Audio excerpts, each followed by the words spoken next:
It's time for the NFL six-pack mailbag. Questions on the Falcons offseason that was already bad, getting worse. Can the Texans pay everybody? And is this the Rams' last ride? Draft questions as well on today's NFL six-pack. This is Locked On's NFL six-pack. 6 bold takes from 2 guys who just flat out know football. NFL experts Matt Williamson and Brian Peacock bring pure NFL talk. Great takes, no fluff, just honest football talk. Crack one open. It's NFL six-pack on the Locked On Podcast Network. Your team every day. Welcome to the NFL six-pack. Brian Peacock and Matt Williamson. Thanks, everybody, for tuning in and making us your first listen of the day. And thanks for making Locked On the #1 sports podcast network. We got a ton of questions to get to. 6 of our favorites. Might have time for a bonus question or 2 as well, as we're a couple of weeks out from the 2026 NFL draft. I want to start, Matt, with the idea of the Falcons and where they're at before the draft, because we haven't talked a lot of Falcons in the draft lead up because they don't have a first round pick. And as bad as their offseason has been, it started prior to this offseason to put them in the position where they're at. Now offensive tackle Kaleb McGarry retires. Would be real nice to have a first round pick to replace him with the Falcons. Randy wants to know if this is the worst offseason in the entire league for the Atlanta Falcons going into 2026. I think so. Like, I don't think this is in a nutshell a catastrophic move at right tackle. Taylor to me is a problem, especially with his penalties and inconsistencies. But McGarry wasn't Penei Sewell. But people are wanting to get out is the feeling I'm getting. And I just did a quick search, of who has Atlanta added. I mean, not to mention the Pierce off the field stuff is catastrophic when you consider what you've invested in him. To your point, it'd be nice to have that first round pick to get an edge or a right tackle or whatever. And you don't have a player to show for that. Like, what is right. Pierce going to play this year? Like, it's not a great situation. And we just went through off the air. We don't have to go through the whole offseason. We already talked about how it was a bad offseason. That was already cemented for us, right? And now it just seems to be getting a little bit worse here. And you can't really do much about it in the draft. And they didn't really add anybody this year. Right. So to defend them, I just wanted to double check. This is the ultimate, almost to the Dolphins, but without selling pieces, eat your vegetable season for the Falcons, because they're doing nothing. I mean, they're adding Brian Robinson and Tua and people that are really inconsequential. But only the Cardinals, as it stands right now, have more cap space a year from now. So I get what they're doing. But in terms of improving as a football team or adding pieces, especially without a first-round pick in your back pocket, I think it's the worst. I mean, Miami at least sold and got a bunch of firsts. The Jets ended up with a bunch of firsts, where Atlanta doesn't have any draft capital to even speak for it. The only thing they have going for them are some good players, of course, Bijan, London, Pitts, but he's only here for maybe one more year. And gobs of cap space in a year from now. And the elephant in the room is Penix a quarterback or the guy or not? That's kind of the vibe I get. Is like, okay, Penix, show us you're a star, or we're scrapping that. We're going in a different direction. Yeah. But here's the thing: is all that cap space. Well, who's going to start getting really expensive is Drake London and Bijan Robinson. Right. And Bijan Robinson is another perfect example, Matt. Why? I know where you're going. I bang the table, and teams still do it. Someone's going to do it this year. The Titans are going to draft Jeremiah Love at pick 4. Yep. That's not how you get better. What did Bijan Robinson do? He didn't even do the thing that's supposed to do, where it's, you got to get the running back because that's what's going to help the running game. It's going to help your young quarterback. No, it didn't. It doesn't, and it didn't, and it never does. You build the line because that helps your running back and it helps your quarterback. You don't draft a running back to help your quarterback. It's one of the biggest myths in the NFL draft. And these are hits. Like, the New York Giants hit on Saquon Barkley. Oh yeah. The Carolina Panthers hit on Christian McCaffrey. At least they had the foresight to trade McCaffrey and get something for him, unlike the New York Giants with Saquon, right? And the Atlanta Falcons hit on Bijan Robinson. And actually I thought it was smart for them to kind of do as much as they could to get pass rushers last year. I kind of liked their vision last year. Right? I don't know about giving up the first round pick, of course, right? Of course, But you had to get it better at the pass rush because that's what's really going to drive wins, and it's what's going to help your football team. Quarterback, coach, and defensive line. Like that's the order of things. Then offensive line, and then wide receiver, and then linebackers and secondary. Then you can start worrying about the running back. It's how you build a football team. I think we have all the go look at all the trophies that exist in the history of the game. And it's just like, come on, what are we doing here, folks? And so I don't think we even need to argue about the running back value thing anymore, even though some team's going to say this guy's got a good grade and he's the top grade, so we're going to draft him. And that's how you get to where teams like the Falcons are right now, and the New York Giants and the Carolina Panthers and all the teams that have hit. And those are hits too. That's not even missing on your first round running back. It still doesn't really help you all that much. Two more notes on that, if you don't mind. I think I was going somewhere else, and I already forgot because I got on my running back tangent. Oh yeah, those guys are going to get expensive, and that's kind of the other thing with running backs. It's like, okay, so bad team drafts running back high. You're not good in the best years of your running back, and now you're into your expensive or not signing your running back at all period of that running back's life stage, and now you're in your late 20s with the running back, and so that's just the other aspect is the financial aspect of the running back situation. So I don't think you're even blaming Bijan. He did nothing wrong. You hit on him. You hit on a really good player. Yep. But what does that really even do for you? That's the argument about running back. And you could replace that with an average running back and be just fine running the football if you got a good offensive line and you actually help your quarterback. I'm not fighting you at all because I think you laid that out perfectly, and I'm going to back it up here in a minute too. But if Penix looked like Drake May or Jaden Daniels, you'd be in a lot better shape. You know what I mean? Like the fact that you probably missed on the quarterback kills you too. Who the running back is still wouldn't matter. Still it doesn't matter. Right. So I heard this analogy, and I've been stealing it from whoever I did, and if someone also heard it, I think this is a really good way to explain to our listeners why value positions, I put that in quotes, are important in the first round and with early picks. I'm not the biggest bettor in the world, but I don't live under a rock, and I have placed bets. So everyone understands how money lines work, right? Like if I bet the money line and my team's favored by a lot, I don't get much in return. If I bet the money line and my team is favored or is a big dog, I get a big return. Well, that's how the first round works. I mean, drafting a running back pays like $120 on your $100 bet. Drafting an offensive tackle pays like $600 on your $100 bet. Right. Yeah. And I'm not sure that the hit rate's much different. You know what I mean? Like the hit rate should be super high on, wow, I'm betting the favorite that should hit time and time again. Well, the hit rate's not like noticeably better, but the payoff is so much better because I don't have to go get one in free agency. The hit rate could be astronomically high. It could be 100%, but it doesn't matter if you don't gain that much. You're not getting it. You're not getting rich. Go spend that money. Go buy a drink and have dinner with that money. You're not gonna. It's not going to help your future. You're not going to pay for your house because you hit on that bet. Right. It just doesn't pay enough back. I mean, you're getting 80 cents on the dollar. Yeah. So that's the Falcons. We've already ripped the Falcons plenty. It's brutal. And maybe for Falcons fans out there that don't want to be ripped, don't want their franchise to be ripped. I'm sure there's Falcons fans over there that are kind of like, what exactly are we doing here? Maybe we'll see who should the Falcons draft in the second round, and maybe is there it's not going to be there in the second round. An offensive tackle. Nope. Because that's the way this goes, right? Don't do something dumb like trade next year's first to get back in the first this year. Hey, if you always trade your next year's first for this year's first, you never run out of firsts.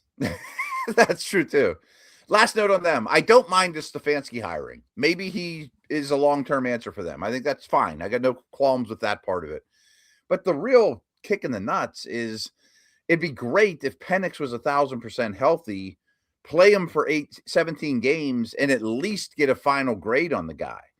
If he can't even go, you don't even learn that stuff, Yeah, but if the season goes bad and you don't have, if it's an incomplete, that's still a fail, I think, for Penix, and you're moving on if that player is there in the draft next year in 2027.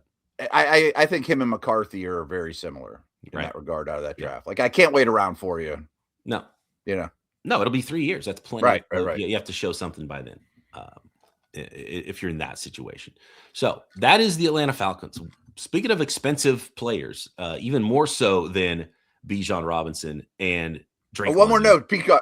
I'm sorry. Yeah. Like, yes, they do have a ton of cap space next year, and they can give some of it to London and Bijan, and maybe they extend Pitts or whatever. But what are you going to get in free agency that's going to change your franchise anyways? Maybe you get 2 or 3 pieces, but it's not like you can just spend $200 million in free agency and turn your team around. That's not going to happen either. Yeah, it's fewer guys hit free agency. Yeah. And the ones that do, you can occasionally get a big-time player. You can overpay, and if you have the cap space, that's not the biggest deal, especially the way things are structured. Mm-hmm. But like, I get that the Raiders this year and the Patriots last year look like they've done good things, but I don't want to build my team through free agency. Right, and back to the original point, the things that you can't get in free agency is that offensive tackle and that edge rusher. Right, yeah. And a starting quarterback. You can get the Super Bowl MVP running back, right? Mm-hmm. But you get, and in fact, the Seahawks are like, let's pay an astronomical number for our wide receiver and let our running back walk, who was the Super Bowl MVP.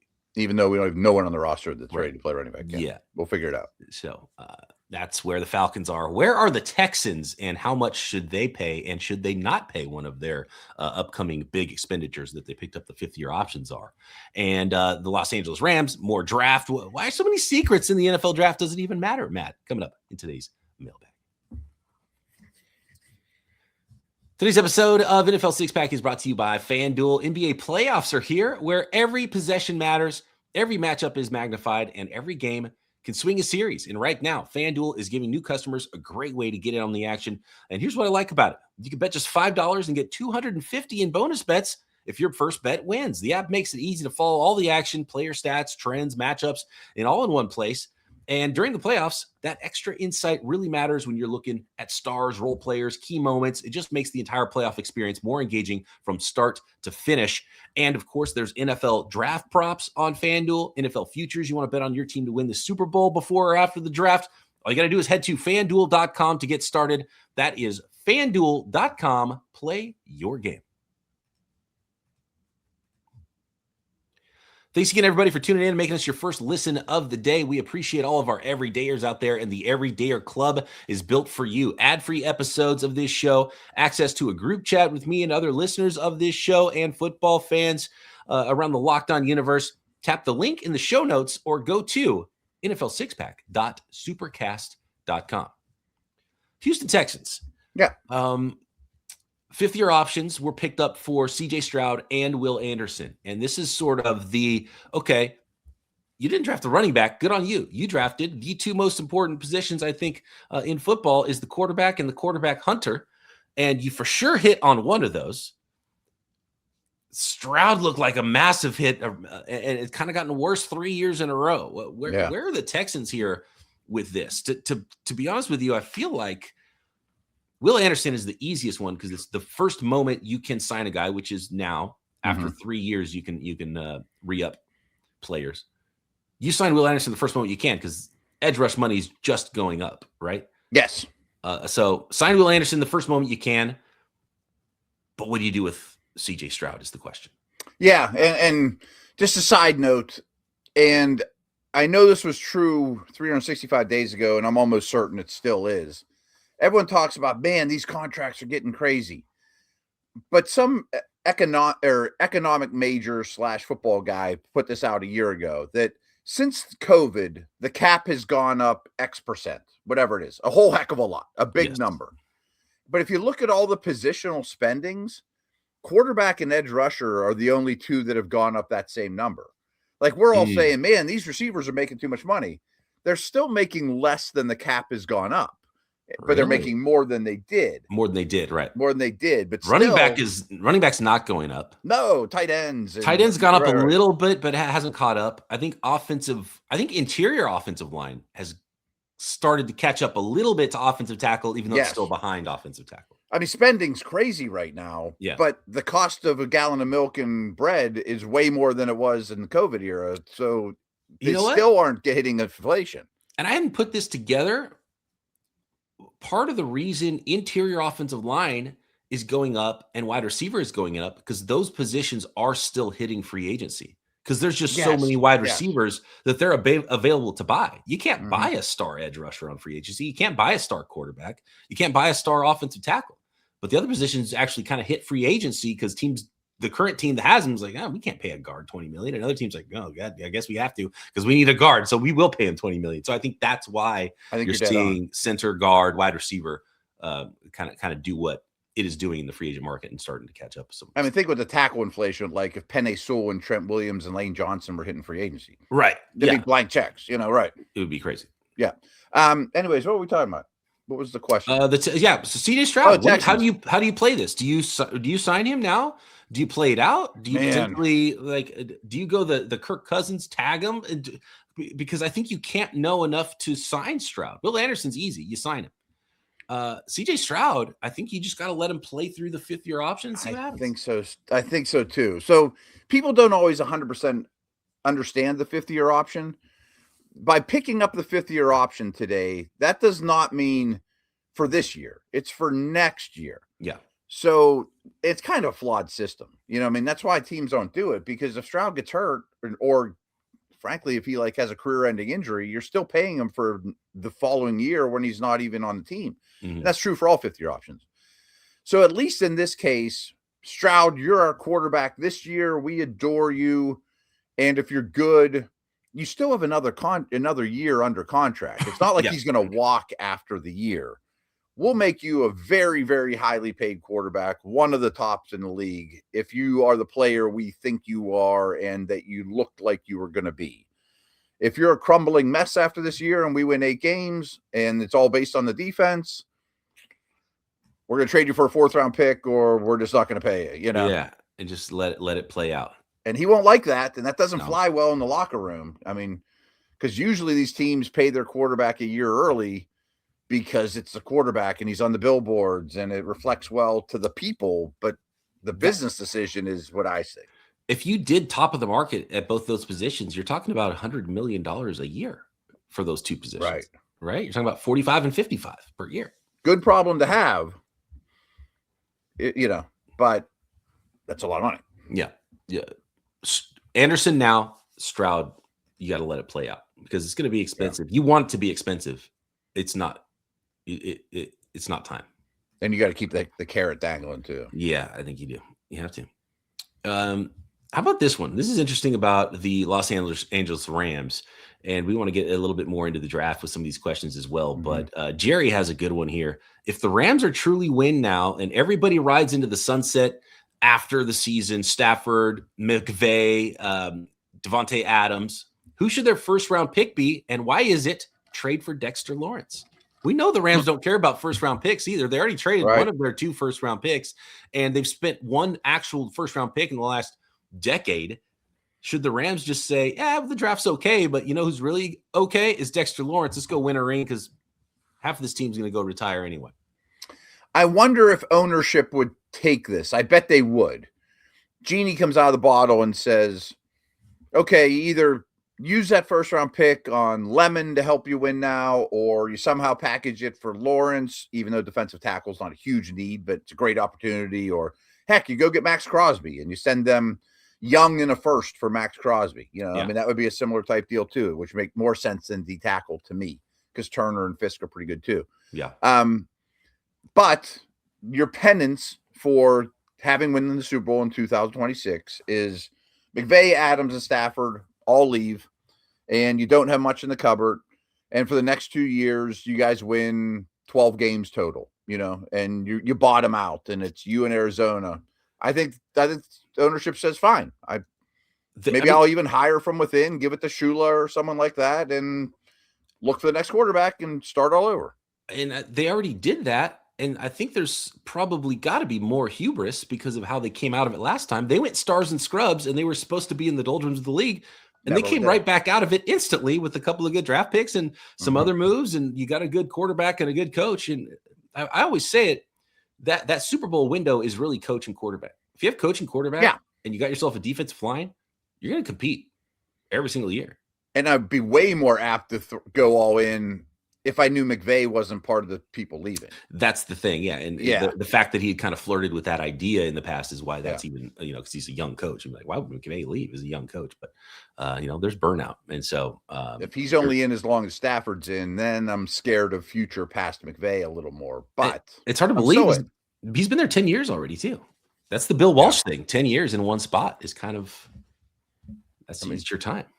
Yeah. I mean, that's usually how that works. And you lose your quarterback.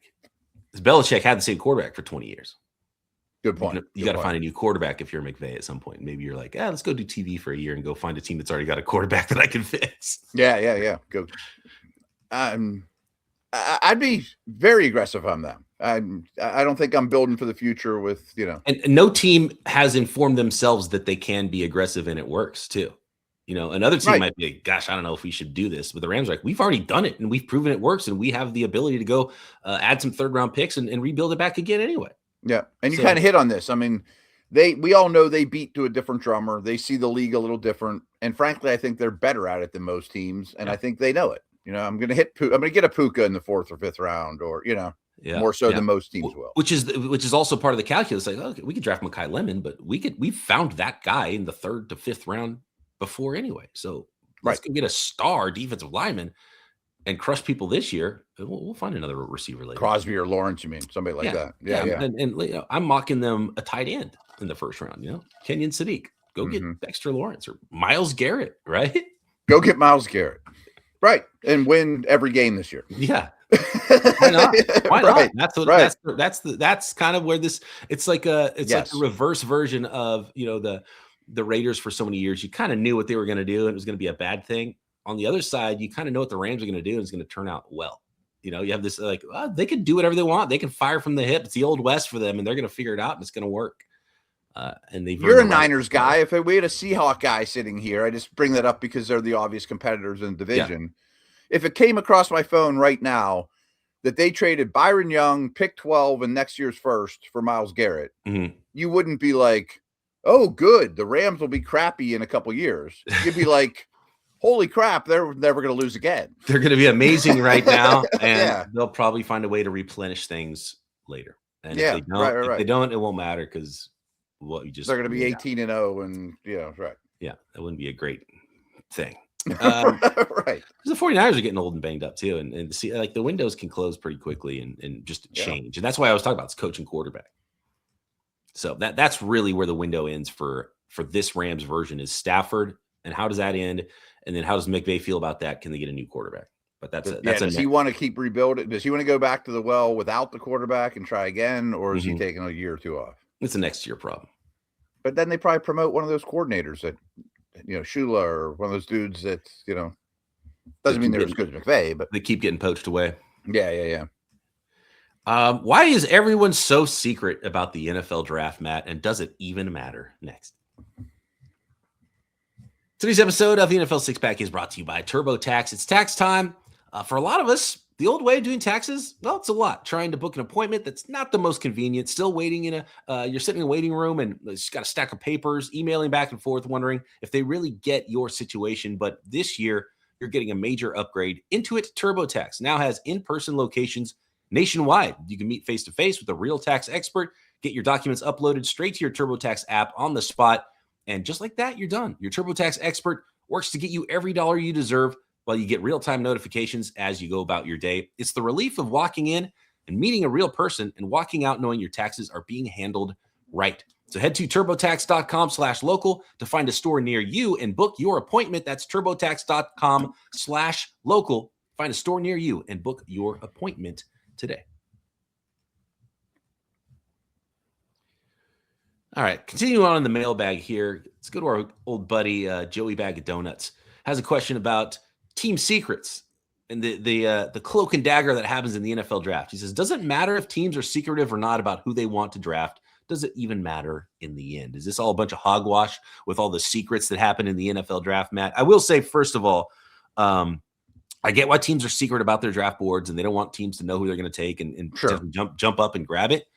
But post-draft, if I'm the commissioner of the NFL, I mandate that every team must make their draft board public the moment the draft ends. I know you believe this, and I couldn't disagree more. Just because I get to deal with the dude I picked, even though he knows that I liked 8 corners more than him, and I took him in the first round anyway because he was my consolation prize. And now I have to marry him. For me, it's more of a a ruler on the knuckles of the GMs for being so secretive about it in the first place. Because I'm kind of with Joey Bag of Donuts here. I get it. Before the draft, you don't want to tip your hand and let teams know what you're doing. So you don't want someone to come over the top of you and draft your guy. But after the draft, don't be so secretive about everything. It doesn't matter. I hear you saying some of that. Yeah, it's kind of a joke sometimes. So I think we do agree this time of year, you leave the draft room locked and you just don't let the janitors and everybody else go strolling in there or, me, I should not be in the Steelers room taking pictures, when there's no one in there. I definitely think there's fewer secrets in games than there ever were. Now, I do think these 30 visits can go both ways. A lot of time 30 visits are really just to answer a question that they couldn't get. Or frankly, we're really considering crossing this guy off our list, but let's double check. Yeah, we don't like him. Gone. Crossed off. Character, medical. You need to know if he's going to be on your draft board at all. If this player's on the board for us and he's got this grade, we have to make sure we're comfortable with selecting him there. Yeah. Maybe you want to see a guy move around. You want to talk to. You want to get a guy on the whiteboard. Does he understand? Mm-hmm. Is he going to be able to come in and do this? There's a story about the 49ers with something they do every year is they bring a group of players on the same visit and take them to Topgolf because they think they learn a lot about how they interact with people, competitive in a semi-competitive environment, just kind of see how they operate. I don't know what you can actually learn in that situation, but it's probably better than just asking a guy because someone can just straight up lie to you. If you're just asking them in an interview format, you can see them interact and see how they maybe get a glimpse of how they would do in a locker room, help you bust up a cluster of prospects that you like. And then at the same time, what's 2 of 30 visits if you're just throwing a little smoke screen out there, right, just to kind of throw people off your scent. If just 2 of them aren't guys you're really interested in, but you want people to think you are. Bring in a first-round corner, even though you have no intention of taking a corner in the first round. Yeah. Maybe they will. And the guy you're already sure about, you don't need to bring him in. That's the thing. There's the guys they love, they still love. They don't need to tell the world that they love them. Right. A couple other notes, though. I definitely think there are fewer secrets than ever. Maybe 20 years ago, man, that guy has a knee. We are the only team that knows it. Mm-hmm. Every team knows it. Every team knows, where you're at in your rehab or if you failed a drug test or, There's so much movement too. Like, everybody knows what everyone else's draft boards was because they were there on draft day in this room. And now they're in this room over here. And then 2 years later, they're in the third room. And so they know everything about all the other GMs. And there was a lot less movement back in the day. It didn't move as quickly around the league. Yeah. Information. And last thing I have is, it always reminds me of you because the Walker versus Hutchinson first overall conversation.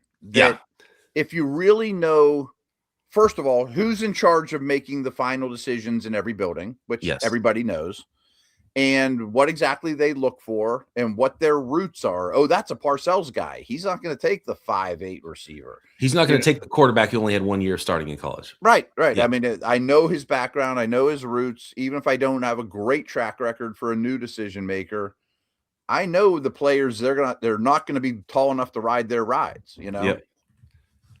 Yeah, that's a good one because some teams will take outliers and some teams just will not. No, that guy's not going to be a Raven. You will not take a corner that's below 5'11". Not going to happen. Yeah. It's never going to happen. Right. Here's a good hypothetical from Dan about the Miami Dolphins. Which is a better first round? Vega Ioane, the offensive guard at 11, plus a corner like Hood or Cease at pick 30. Or is it better to go corner at 11, say Mansour Delane, and grab a guard like Basantis or Pregnon at pick 30? If we even operate under the assumption that Ione and Delane are equally graded prospects, and I'm not sure they are, I would still take the O-lineman first, even though he's a guard. Oh, I think I'd go the other way on this one. Would you? I just watched Pregnon and Basantis back-to-back recently. I like Pregnon more than Basantis. I think Pregnon's a masher, and oh boy, he looks apart, man. And yeah, he annihilates people. And Vega Ioane is a good prospect, but I think there's a bigger difference potentially in the corner if you think Delane's a shutdown guy. Okay. To be honest with you, I don't love either scenario. I am not sure either one's the way I'd go either. I would maybe lean toward Fano at 11, and then. You might get an offensive tackle out of it. And he might be Fano looks like a run to the guard. podium guy if I'm the Dolphins. Just solid, yeah. And then you come back with something else in. Maybe I'm kind of down on just cornerback in general, Matt. That maybe needs to be a conversation that we should have. Like I've gotten to the point where I'm so line centric in my thinking of building a football team. Me too. Maybe too much. It's almost like the running back of the secondary, where it's like if you got a stud defensive line, just draft some smart. It's almost like draft.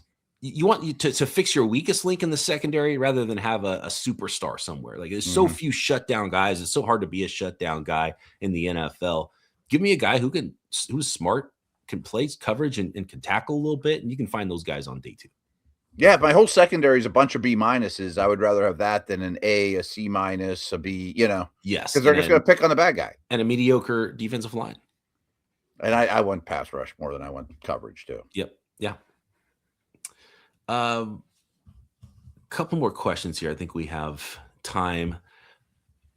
This is one with Avion Terrell. Late information on Avion Terrell. He said, would you still take Terrell in the top 20, even with his terrible 40-yard dash time? So if you haven't seen it, apparently Avion Terrell, in this Bob McGinn article where he quotes anonymous scouts, there was a workout with Avion Terrell who didn't run a 40 at the combine or his pro day. And he worked out in front of some scouts. And, apparently he said he was feeling a hamstring or something, which was his excuse for not running. And so maybe he was just trying to avoid running because he knew he was not going to be fast. But he ran apparently a 4.65. There's zero chance a corner goes in the first round if you're in a 4.65, period. So that's he asked about top 20, no chance. No. I say I don't think I'm taking him in the top 40. I'm not sure I'm taking him in the top 60. Yeah, and just before that information came out, we did our little versus mock draft earlier in the week, and we had Terrell going to the Chiefs at 29. If you ran 4.65, he might be available for the Chiefs around later 3. Yeah, I mean. 4.65 is tough. He's not a big guy either. Yeah. That doesn't mean he's not going to be a good football player, but teams are going to immediately say, okay, nickel only. It just really changes the conversation. And even just before he ever tested, if you just watched his tape, you'd say in the negative column, you'd have speed question mark. Speed it question wasn't mark, like he was a burner, right? 4.5 flat. I would 4.65. That's just such a traits-based position, though, too. Testing matters for corners. It does. You have to be able to run with guys. Yeah. And you already had a size issue too. So size and speed, you're just not going to go in the first round. No. You don't see many corners that run 4.5s go in the first round. No. I mean, you better be big and physical and have a different kind of trump card or. Yep. Absolutely. There we go. Thanks everybody for getting involved in this week's mailbag. Still a lot of good questions that we did not get to. Appreciate all of them. You can get involved next week. We're going to be pretty much hardcore draft mode next week and into some specific ideas about the NFL draft. At BD Peacock, at Williamson NFL. Drop a question or a topic in the YouTube comments. Subscribe while you're there. And Matt and I back tomorrow right here. NFL Six Pack.